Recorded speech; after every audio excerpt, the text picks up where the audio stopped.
12절까지 말씀들은 이제 여러 율법들을 모아놓은 말씀들입니다. 뭐 한 절 단위로도 이제 율법들이 좀 바뀌는 모음집이라고 할 수 있겠습니다. 먼저 이 1절부터 4절은 이제 쉽게 말하면 못 본 채 하지 말고 도와라라는 이제 제목을 붙일 수 있겠습니다. 성도는 형제의 어려움을 보면은 가만히 있지 말고 도와줘야 한다. 그래서 만약에 형제가 나귀를 잃어버렸거든, 뭐 또한 의복을 잃어버렸거든, 어떤 것이든지 못 본 채 하지 말고 다시 찾아줘야 된다라고 말씀을 하고 있습니다. 그냥 우리가 누가복음 10장의 선한 사마리아인 이야기를 기억하시면 딱 맞을 것 같습니다. 이 레위인과 제사장은 강도당한 걸 보고 피했지만 선한 사마리아인은 그를 도왔고, 예수님은 우리에게 그 선한 사마리아인이라고 분명히 말씀하셨다는 것을 좀 기억하시면서, 주님, 내가 원수도 사랑해야 되는 사람인데 형제의 어려움 못 본 채 하지 않고 돕겠습니다. 그렇게 결단하시면 될 것 같습니다. 5절 말씀은요, 이 여자는 남자의 의복을 입지 말고 남자는 여자의 의복을 입지 말아라. 이것은 가증한 것이다. 라고 말씀을 하고 있습니다. 고대 이 근동 지역에는 이 일부 종교에서 남녀의 의복을 받고 입고서는 우상숭배를 하던 기록이 있습니다. 이제 대표적으로는 그 예레미야서에서 하늘의 여신이라고 불리는 이스타르라는 이 바벨론의 신이 있는데, 그 여신을 섬길 때 이제 그렇게 의복을 받고 입고 많이 했다고 합니다. 그래서 이제 두 가지 의미로 이제 해석을 할 수가 있는데요. 먼저는 이제 우상 숭배 행위를 따라하지 말아라, 이제 이렇게 해석할 수가 있습니다. 그리고 두 번째로는 이제 동성애적인 요소를 이제 차단하라라는 의미로도 이제 이해할 수 있을 것 같습니다. 앞에 말씀처럼 형제의 어려움 보고 못 본 채 하지 말고 도와줘야 되는데, 우리가 동성애자들 대할 때 물론 이제 이 사람들의 잘못된 것들은 우리가 말씀적으로 볼 때 옳지 않습니다라고 얘기해 줘야 되지만, 또 이들의 연약함은 또 불쌍히 좀 여겨야 될 필요도 있겠다라는 생각도 그 시간 동안에 좀 해봤습니다. 어쨌든 주님께서는 그것을 기뻐하지 않으시는 행동이다라고 이제 분명히 말씀을 하고 있습니다. 6절, 7절에는 조금 이제 해석하기 어려운 말씀이 있는데요. 이제 만약에 이제 새 보금자리, 이제 둥지를 발견했습니다. 그럼 어미새나 새끼나 알이 있으면 어미새와 새끼를 동시에 취하면 안 된다라고 합니다. 이 성경에서는 인도적인 차원에서 어미와 자식을 둘 다 먹지 말아라. 그리고 만약에 소를 먹어도 소랑 우유랑 같이 먹으면 안 된다. 이제 이렇게 말씀을 하죠. 그래서 유대인들이 그 치즈버거를 먹지 못하는데요. 근데 이제 여기서는 만약에 이제 두 개가 다 있으면 어미는 놓아줘라. 하지만 새끼는 먹어도 된다라고 말씀을 합니다. 그래서 이 어미와 자녀 둘 다 먹지 말라는 그 인도적인 차원에서 이 말씀을 해석하기도 하고, 또 하나는 식량 공급을 위해서 둘 중에 하나는 살려야 된다라는 취지로 해석을 하기도 합니다. 근데 문제는 어미를 먹고 자식을 놔주면 결국 그 새끼가 죽게 될 가능성이 높기 때문에 새끼를 오히려 먹고 어미를 놔줘라라고 하신 것 아닌가라고 해석을 하면서, 그러니까 이 하나님께서 주신 이 피조세계도 일정 부분은 보호해야 한다라는 취지로 이제 보통은 이해를 합니다. 근데 이제 다른 해석이 전혀 이 성경을 다른 본문에서 이 부분을 얘기하지 않기 때문에 이 정도로 보통은 넘어갑니다. 다음 8절 말씀에는 난간을 만들어라 라고 되어 있는데요. 이 이스라엘 지붕이 평평했습니다. 그래서 떨어지기가 쉬웠습니다. 그래서 하나님께서는 난간을 만들라고 말씀하십니다. 이제 생명을 소중하게 여겨야 된다라는 취지의 율법이죠. 그래서 이제 한 학자는 안전을 위해서 건축법을 제정해야 되는데, 이 건축법을 처음 제정한 것이 바로 하나님이시다라는 말씀을 이제 이 8절 근거로 이야기하기도 합니다. 그러니까 이 성도는 어떤 사람이어야 되느냐? 돈보다 생명을 더 중요하게 여겨야 된다. 그래서 돈이 좀 들더라도 난간을 잘 설치해라. 이제 이렇게 말씀하고 있습니다. 그 다음에 이제 9절부터 11절에는 이제 얼핏 보면 정말 이해되지 않는 이제 구절들이 나옵니다. 9절에는 포도원에 두 종자를 섞어 뿌리면 안 된다.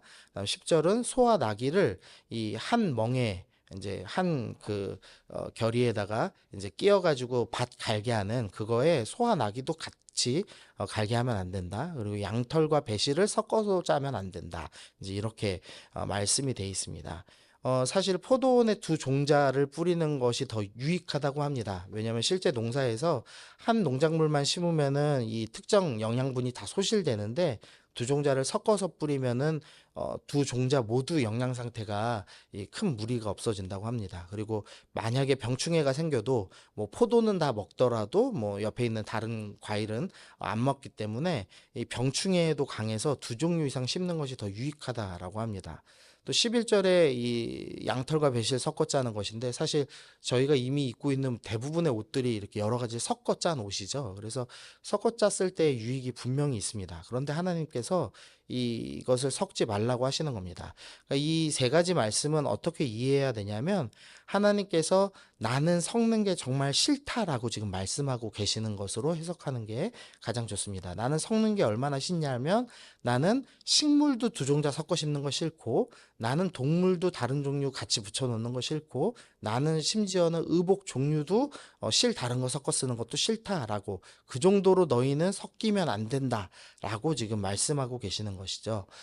창세기 6장에 보면은 하나님의 아들들이 사람의 딸들의 아름다움을 보고 섞이는 장면이 나옵니다. 근데 섞이고 나자 하나님께서 뭐라고 하시냐면 악해서 심판해야 되겠다라고 결정을 하시죠. 그래서 결국 이제 노아의 홍수 이 심판이 일어납니다. 하나님께서는 이 하나님의 사람들과 이 세상의 것이 섞이는 것을 정말 싫다고 이제 말씀하고 계십니다.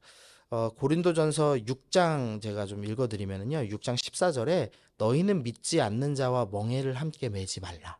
그러니까 이게 지금 소와 나귀가 한 멍에 매는 것과 똑같은 취지죠. 의와 불법이 어찌 함께하며 빛과 어둠이 어찌 사귀며 그리스도와 벨리알이 어찌 조화되며 믿는 자와 믿지 않는 자가 어찌 상관하며 하나님의 성전과 우상이 어찌 일치되리요.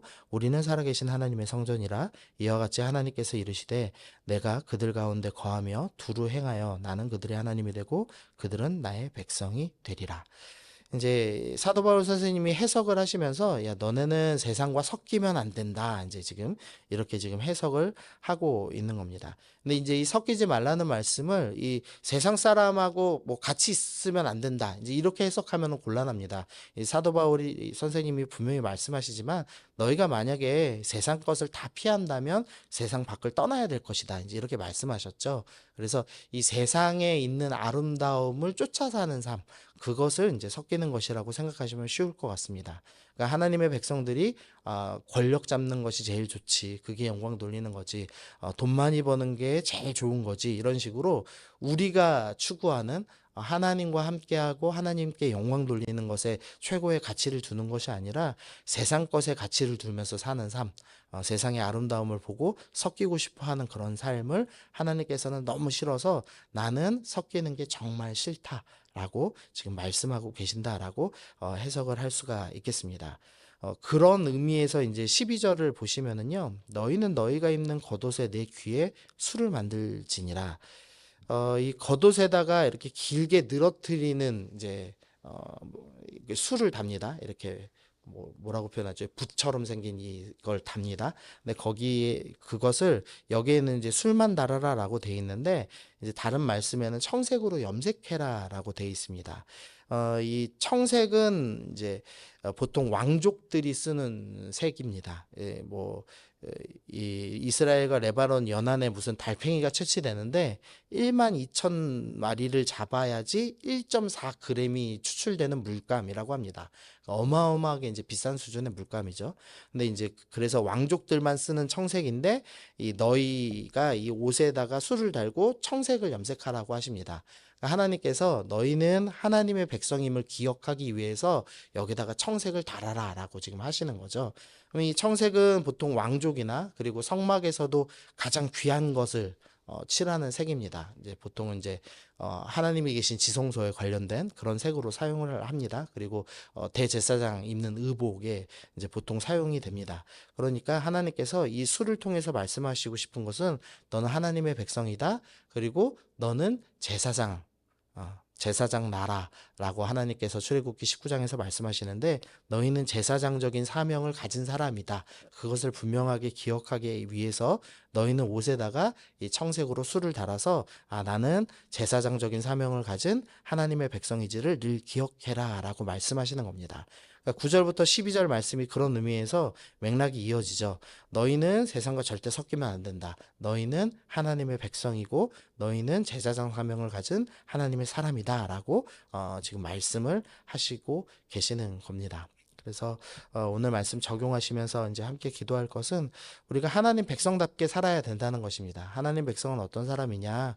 형제의 어려움 보고도 못 본 채 하지 않는 사람이고 또 세상 쫓아서 우상 숭배나 동성애적인 요소들을 따라가지 않는 사람이고 또 세상 사람과 달리 어미와 새를 다 취하지 않으면서 하나님 만드신 피조세계도 보호하는 사람이고 또 난간을 만들어서 생명을 소중하게 여기는 사람이어야 하며 또 두 종자를 섞어 뿌리지 말라고까지 하시면서 나는 섞는 게 싫다라고 말씀하시는 하나님 앞에 주님 내가 세상과 섞이지 않겠습니다. 나 하나님 백성답게 세상 사람들이 볼 때도 하나님 백성답게 보이는 삶을 살겠습니다라고 결단하는 사람이 되어야 한다라고 오늘 적용을 할 수가 있겠습니다. 그래서 말씀 기억하시면서 하나님 내가 오늘도 세상 따라 살지 않겠습니다. 세상 같이 따라 살지 않고 주님의 말씀 쫓아서 살겠습니다. 하나님 백성답게 살겠습니다.